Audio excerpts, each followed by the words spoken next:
So hello guys, हम लोगों ने पिछले वाली वीडियो में फ्रेंच रेवोल्यूशन क्लास 9 हिस्ट्री का फर्स्ट चैप्टर का फर्स्ट पार्ट देखा था और हम लोगों ने इस चैप्टर का फर्स्ट टॉपिक भी एक्सप्लेन कर लिया था, समझ भी लिया था, जिसका नाम French society during the late 18th century था। अब आज हम लोग इसके सेकंड पार्ट पे आएंगे और चैप्टर का भी एक सेकंड पार्ट पे आएंगे जिसका नाम है the outbreak of the revolution. Revolution का आउटब्रेक कैसे हुआ था और क्या आउटब्रेक था, आइए चलिए इसे समझते हैं। Louis XVI had to increase taxes for reason you have learnt in the previous section. Previous section में हम लोगों ने देखा कि लुइस 16 था, उसको टैक्सेस इंक्रीज करने पड़े थे। क्यों इंक्रीज करने पड़े थे? क्योंकि उसकी मिलिट्री पे भी उसका बहुत ज़्यादा खर्च आ रहा था। वो 13 अमेरिकन कॉलोनी को हेल्प कर रहा था और वर्सलीज जो कोर्ट था उसके ऊपर भी बहुत ज़्यादा खर्च आ रहा था। How do you think he could have gone about doing this? In France of the old regime, the monarch did not have the power to impose taxes according to his will alone. अब जैसा हम लोगों ने समझा कि old regime मतलब 1790s तक के टाइम में जो मोनार्क मतलब जो लुइस 16 था, लुइस 16 अपने आप से ही टैक्सेस इंक्रीज नहीं कर सकता था। वो अपने खुद से चाहे तो वो टैक्सेस इंक्रीज नहीं कर सकता था, उसको एक असेंबली गैदर करनी पड़ती थी। उसी के बाद वो लोग कितना टैक्स इंक्रीज करेंगे, कैसे टैक्स इंक्रीज करेंगे, किस टाइप का टैक्स बनाएंगे, वो सब उसमें वो लोग डिस्कस करते थे। और rather he had to call a meeting of the state general which would then pass his proposal for new taxes. मैंने जैसे आपको बताया कि उसे एक मीटिंग बनानी पड़ती थी, स्टेट जनरल की बुलानी पड़ती थी, जिसमें तीनों स्टेट से कुछ लोग आते थे। जैसे पहले स्टेट से 300, सेकंड स्टेट से 300, थर्ड स्टेट से 600 लोग आते थे। और state general was a political body to which the 3 states send their representative. अब स्टेट जनरल क्या थी? पॉलिटिकल बॉडी थी जिससे तीनों स्टेट के रिप्रेजेंटेटिव को भेजा जाता था। How ever the monarch alone could decide when to call a meeting of this body. The last meeting it was done in 1614. अब जो मोनार्क होता था, मोनार्क डिसाइड कर सकता था कि मीटिंग को कब बुलाया जाए, मतलब किस डेट को मीटिंग बुलाया जाए। और लास्ट मीटिंग जो हुई थी वो 1614 को हुई थी। On 5 May 1789, Louis XVI called together an assembly of the State General to pass proposal for new taxes. अब लास्ट मीटिंग हुई थी 1614 में, उसके बाद उसने एक नई मीटिंग बुलाई कब? 5 मई 1789 में। और किसके लिए बनाई थी? न्यू टैक्स इम्पोज करने के लिए। A resplendent hall in the Versailles was prepare to host the delegates. अब एक हॉल जो था वर्सलीज, उसमें ये मीटिंग बुलाई गई। The first and second state send 300 representative each. First state ने, सेकंड स्टेट ने 300 रिप्रेजेंटेटिव भेजे। Who were seated in a row facing each other on the 2 sides. मतलब 300 लोग भेजे, आमने सामने बैठे हुए थे। नोबालिटी और क्लर्गी ने भेजे जो फर्स्ट और सेकंड स्टेट थे। While 600 members of the third state had to stack at the back. अब 600 मेंबर्स आए थे थर्ड स्टेट से, और ये थर्ड स्टेट जो लोगों 600 मेंबर जो आए थे ना थर्ड स्टेट से, ये बहुत ज़्यादा ही पढ़े लिखे लोग थे। और जैसा मैंने पिछले वाली पार्ट में समझाया था आप लोग वो ज़रूर देख लीजिएगा वो वाला पार्ट। उसमें हम लोग को ये बताया गया था कि 600 मेंबर में से सारे मेंबर बहुत ही ज़्यादा वेल एजुकेटेड होते थे। और जो थर्ड स्टेट था वो भी 3 पार्ट्स में डिवाइडेड था। पहले पार्ट में बिग बिजनेसमैन आते थे, सेकंड पार्ट में फर्स्ट पार्ट में बिग बिजनेसमैन और लॉयर्स आते थे, सेकंड पार्ट में जिनके पास लैंड वगैरह होती थी वो लोग आते थे, और थर्ड वाले पार्ट में वो आते थे जो लैंडलेस होते थे, लेबर्स और पीजेंट्स होते थे, फार्मर्स होते थे, वो लोग आते थे। तो 600 मेंबर वो थर्ड स्टेट के जो 3 पार्ट थर्ड स्टेट के जो 3 पार्ट्स है उसके फर्स्ट पार्ट में वो लोग लाई करते थे। The third state was representative bye it's more prosperous and educated members. मैंने जैसे आपको बताया कि थर्ड स्टेट में क्या प्रॉस्पेरस और एजुकेटेड मेंबर ही थर्ड स्टेट से आते थे। Peasant, artisans, women were denied entry to the assembly. अब जो पीजेंट और आर्टिशन थे और वुमेन थे उन्हें असेंबली में आने की परवानगी नहीं मिली थी, मतलब वो लोग अंदर एंट्री नहीं कर सकते हैं। कौन? पीजेंट्स और artisans or women. However, their grievances and demands were listened in some 40,000 letter which the representative have brought with them। अब जो थर्ड एस्टेट के जो पढ़े लिखे लोग आते थे उन लोगों को ये अपनी चाहते, ये लोग क्या चाहते हैं उसको 40,000 लेटर्स में ये लोग लिख के भेजते थे। Voting in the estate general in the past had been conducted according to the principle that each estate had one vote. The time to Louis XVI had determined to continue the same practice, but members of the third estate demanded the voting now be conducted by the assembly as a whole, where each member could have one vote. अब ये जो क्या था, जो estate general के लोग जो मतलब वोटिंग होता था एस्टेट जनरल की, ताकि कोई नया वो बनाया जा सके, क्या कहते हैं, टैक्स इम्पोज करा जा सके, उसके लिए एस्टेट वाइज वोटिंग होती थी। जैसे जो फर्स्ट एस्टेट होगा, सेकंड एस्टेट होगा और जो थर्ड एस्टेट होगा, इन सबके पास वन वोट रहेंगे। और जैसे थर्ड एस्टेट के लोगों ने क्या बोला था कि हमें ऐसा वोटिंग नहीं चाहिए, हमें ऐसी वोटिंग चाहिए कि पर पर्सन वोट हो, मतलब हर एक आदमी के पास अपना एक वोट हो। मतलब थर्ड एस्टेट में जैसे 600 लोग थे, फर्स्ट एस्टेट में 300 लोग थे, सेकंड एस्टेट में 300 लोग थे, तो पर पर्सन वाइज मतलब कि हर एक आदमी के पास अपना एक खुद का वोट हो। अब ऐसे जब एस्टेट वाइज वोटिंग होती थी, जो फर्स्ट एस्टेट और सेकंड एस्टेट के लोग होते थे, ये तो भाई जो किंग बोलता था उसी पे ये लोग अपने हाँ कर देते थे। अब बेचारे थर्ड एस्टेट के पास एक ही वोट, तो 2-1 हो जाता था। 2-1 में वो जो किंग चाहता था उसकी हमेशा वही बात होती थी। This was the one of the reason of the democratic principle put forward by the philosopher like Rousseau in the social contract, where the king rejected this proposal, members of the third estate walked out of the assembly in protest। अब यही जो proposal था, यही Jean Jacques Rousseau ने अपनी book the social contract में लिखा था कि डेमोक्रेटिक प्रिंसिपल को उसने बोला था कि एक डेमोक्रेटिक जो ये लोग पर पर्सन वाइज वोटिंग करना चाहते थर्ड एस्टेट के लोग, एक डेमोक्रेटिक प्रिंसिपल है जो कि जीन जैक्स रूसो ने अपनी the book the social contract में लिखा है। और किंग ने इस प्रपोजल को रिजेक्ट कर दिया और थर्ड एस्टेट के लोगों ने प्रोटेस्ट, एज ए प्रोटेस्ट उधर से असेंबली से वो लोग निकल गए। मतलब उन्होंने किंग को बोला कि हमें आपकी इस असेंबली में और ज़्यादा नहीं रहना, आप हमारी चाहते नहीं मान रहे हैं, हम इधर से जा रहे हैं।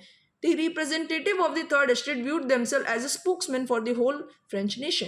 अब जो थर्ड एस्टेट के लोग थे वो लोग अपने आप को कैसे देखते थे, एक स्पोक्समैन, मतलब एक टाइप का वो लोग बोलते थे कि हम जो फ्रेंच नेशन है, उस फ्रेंच समाज है, उसके लिए एक स्पोक्समैन मतलब कि हम उसके लिए आवाज़ हैं। On 20 June, they assembled in the hall of an indoor tennis court at the ground of the Versailles। अब 20 जून बहुत इम्पॉर्टेंट डेट है, आप लोग याद रखिएगा। 20 जून को ये लोग कौन ये जो थर्ड एस्टेट के जो लोग थे ना, 20 जून को ये लोग इंडोर टेनिस कोर्ट के सामने खड़े हुए।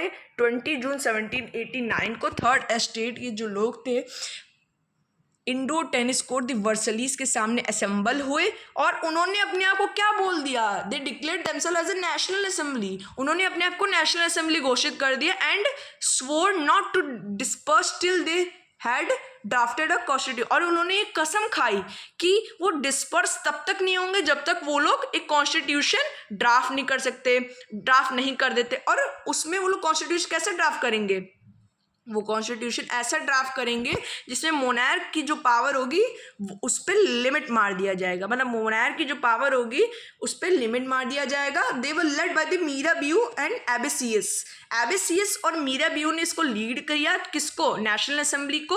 और Mirabeau was born in noble family but was convinced of the need to do away with the society of a feudal privilege। अब जो मीराबियू था ना वो नोबल फैमिली से बिलोंग करता था। पहले में हम जानते, पहले में क्लर्की, सेकंड में नोबल, मतलब सेकंड एस्टेट से बिलोंग करता था। और उसे ये जो चीज़ हो रही थी ना, इसे अच्छी नहीं लग रही थी। He brought out a journal and delivered powerful speeches to the crowd assembled at the Versailles के सामने जो लोग खड़े थे उसको अपनी स्पीच के थ्रू वो एडमायर कर रहा था, लोगों को बोल रहा था कि ऐसा जो हो रहा है वो बहुत गलत है, हमें इसके खिलाफ आवाज़ उठानी चाहिए। अब जो एबेसियस था वो एक प्रीस्ट मतलब पंडित था। Wrote an influential pamphlet called what is the third state. उसने एक पैम्फलेट लिखा था, क्या पैम्फलेट का नाम क्या, what is the third state, ये एबेसियस ने लिखा था।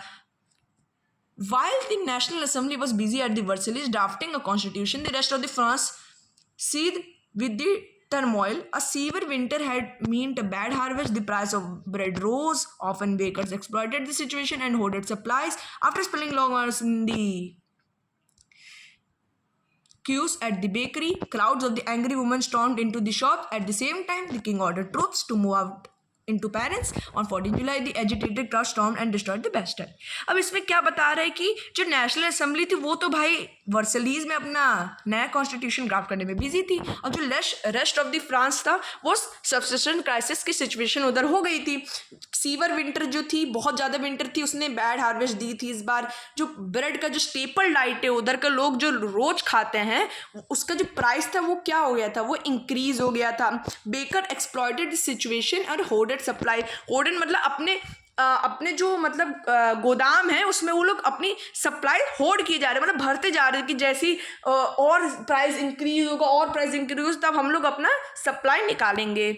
आफ्टर स्पेंडिंग लॉन्ग आवर्स, बहुत ज़्यादा घंटे बिताने के बाद लाइन में, जो क्राउड्स ऑफ एंग्री वुमेन थी ना, वुमेन, वो उन्होंने क्या कर दिया, स्टॉर्म कर दिया शॉप्स, मतलब लूट मार कर दी, जितने ब्रेड थे सारे निकाल लिए और जितने होर्डेड सप्लाई थे सब निकाले। At the same time the king ordered troops and move out in the Paris of 14 July 1789। The agitated crowd storm and destroyed the Bastille. अब जो हम लोगों ने फर्स्ट पेज जो इस चैप्टर के था उसमें हम लोगों ने यही बैक स्टोरी सुनी थी कि बैस्टाइल में एक्चुअली में हुआ क्या था, बैस्टाइल में लोग क्या क्यों रेड मारे थे। उन्होंने 7 प्रेजेंटर को छुड़ाए, एम्यूनेशन उधर की ले ली और जो कमांडर था बैस्टाइल को उसको मार दिया।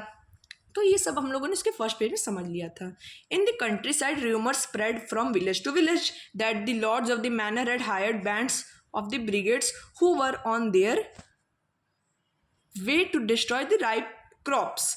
अब कंट्री साइड मतलब गांव में ऐसे रूमर स्प्रेड हो रही थी कि विलेज टू विलेज मतलब कि गांव से लेकर गांव तक ये मतलब रूमर स्प्रेड हो रही थी कि जो लॉर्ड्स ऑफ द मैनर है ना, जो मैनर के जो लॉर्ड्स है, मैनर क्या होता है, मतलब मैनर्स का मतलब होता है कि it generally manor refers to an estate consisting of lord, land and his mansion।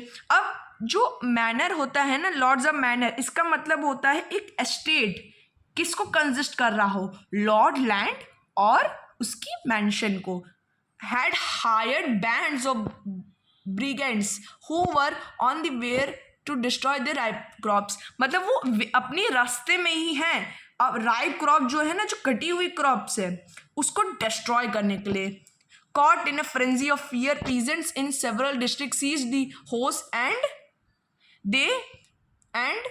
Pitch focus and अटैच चटक्स मतलब एक टाइप का कासल होता है या फिर रेसिडेंस होती है किसकी, किंग या फिर नोबलमैन की। जो किंग या फिर सेकंड स्टेट के लोग थे उनकी एक टाइप से रेसिडेंस होती है जहाँ वो लोग रहते हैं। They looted hoarded grain and burn down documents containing records of the manorial dues.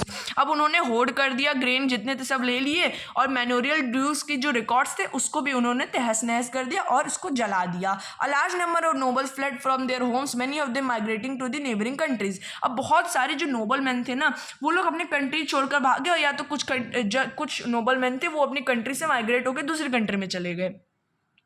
Faced with the power of the revolting subject, Louis XVI finally accorded recognition of the National Assembly and accepted the principle that his power would from now on be checked by a constitution।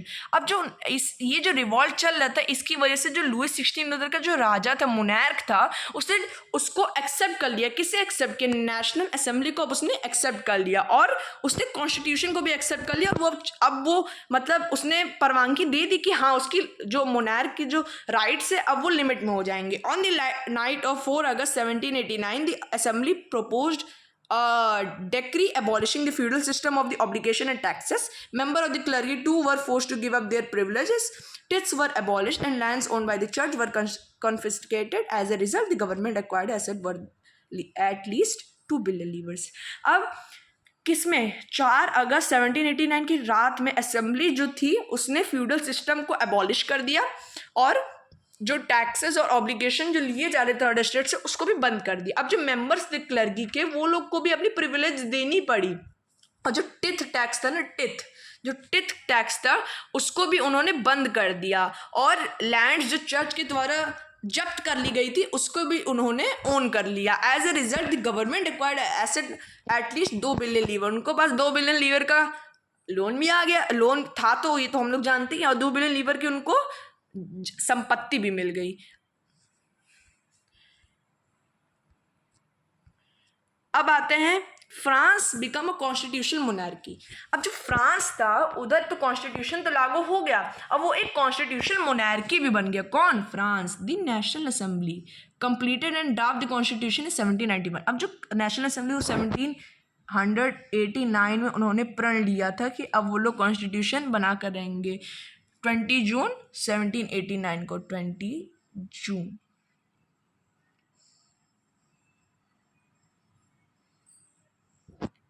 जून 1789 को उन्होंने प्रण लिया था। किसके सामने? Versailles के सामने, indoor tennis court of the Versailles के सामने उन्होंने प्रण लिया था कि अब वो लोग तो कॉन्स्टिट्यूशन बना कर रखे हैं। 1791 में उनका कॉन्स्टिट्यूशन तैयार हो गया। Its main object was to limit the powers of the monarch. इसका मेन ऑब्जेक्टिव क्या था? जो मोनार्क था उधर का जो किंग था उसकी पावर को लिमिट करना, उसकी पावर को कम करना। This power instead of being concentrated in the hands of one person were now separated and assigned to different institutions like legislature, executive and judiciary. This made France a constitutional monarchy and nothing.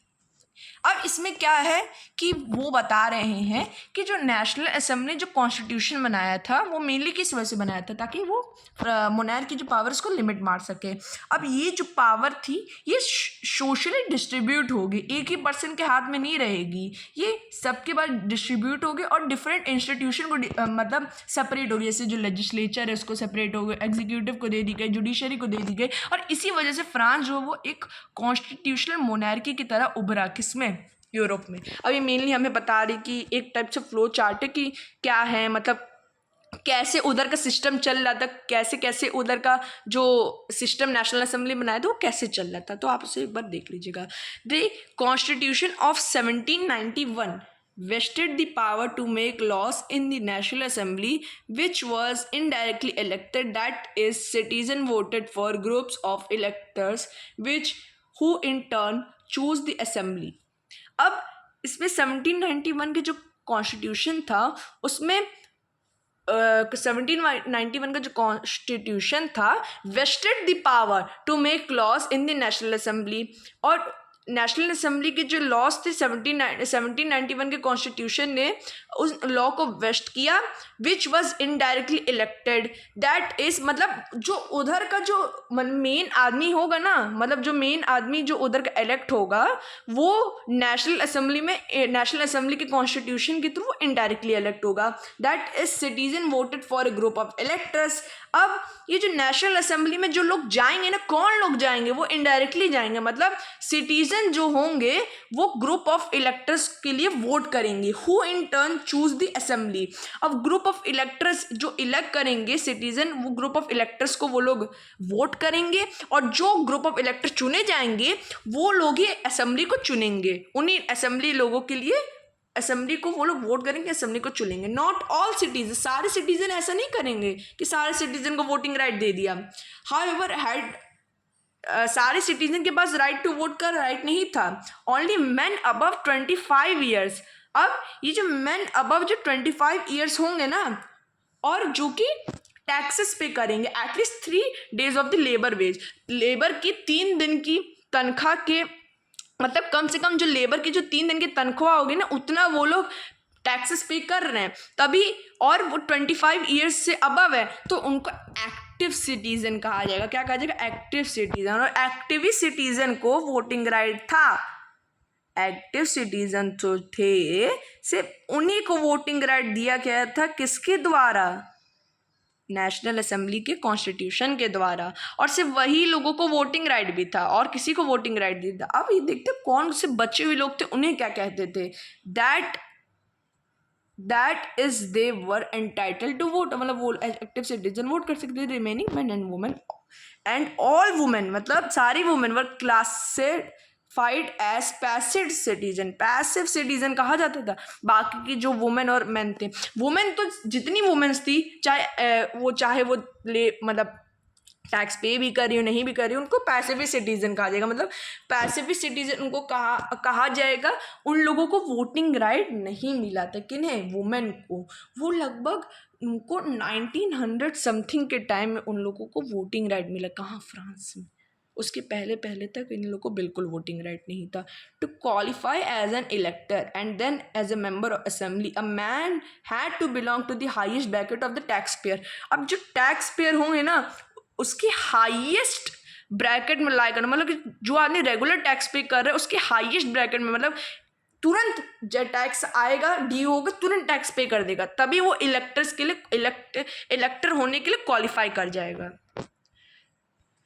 Constitution began with the declaration of right of man and citizen. जो constitution है वो कैसे चालू हुआ था? जो national assembly में बनाया, declaration of the rights of man and citizen, ऐसे मतलब डेक्लेरेशन टाइप को दिया हुआ था। किसके? मैन और सिटीजन के राइट को देकर उसका डेक्लेरेशन स्टार्ट होता है। कॉन्स्टिट्यूशन ऐसे ही चालू होता था नेशनल असेंबली का। Right such as the right to life, freedom of speech, freedom of opinion, equality before law were establish as natural and inalienable rights. अब ये जो राइट्स थे ये मोनार्क के टाइम में तो नहीं दिए गए थे। राइट टू लाइफ, राइट जीने का अधिकार, फ्रीडम ऑफ स्पीच बोलने का अधिकार, फ्रीडम ऑफ ओपिनियन मतलब वो अपना ओपिनियन रख सकते हैं उसका भी अधिकार, इक्वालिटी बिफोर लॉ मतलब सारे लोग कानून के पहले सभी लोग इक्वल हैं। तो ये टाइप के राइट्स उन लोग को दिए गए। किसके द्वारा? नेशनल असेंबली के कॉन्स्टिट्यूशन के द्वारा। They belong to each human being by birth and could not be taken away. It was the duty of the state to protect each citizen natural right. अब जो each citizen का जो natural right है, state की मतलब state की जिम्मेदारी की वो उसके राइट को वो करे, मतलब सेफ गार्ड करे। अभी जो इसका नेक्स्ट टॉपिक है, France abolish the monarchy and becomes a republic. ये लोग हम लोग अगले वीडियो में देखेंगे। तब तक के लिए बाय बाय। आप लोग चैनल को सब्सक्राइब और लाइक करना बिल्कुल मत भूलिएगा।